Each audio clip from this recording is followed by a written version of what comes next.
Uwiteka akomeze abagire neza. Burya ubunyangamugayo bukeya ndetse n'ubupfura bukeya ndetse no kwikubira ndetse n'uburyarya n'ubugugu n'uburiganya byahozeho.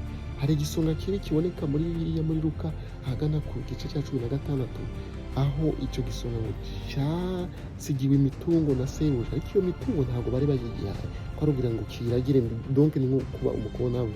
Sebuja rero akazajya cyohereza intumwa za mbere zikigezeho kocu kirazikocora, iza kabiri kocu kirazikocora. Noneho sebuja ageze aho ngaho yohereza umuhungu we, nawe gihita kimwica.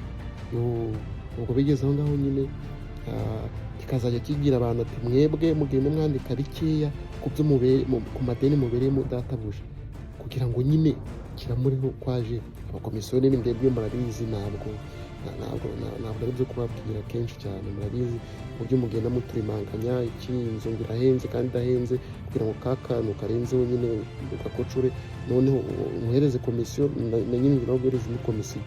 Rero ngo biragoye kugira ngo iyi si tuyikiranukemo. Uburiganya bwo ntabwo buzigera bureka kubaho, murabizi. Amatiku yabaye menshi, abantu barapfa imirima, barapfa amasambu, abantu bararogana. Ubu ngubu nta muvandimwe mu mutungo, nta mukristo mu mutungo. Byabaye ibibazo bikomeye cyane. Gukeza abami babiri ni ikibazo gikomeye cyane. Dukurikire Yesu, tube inyangamugayo.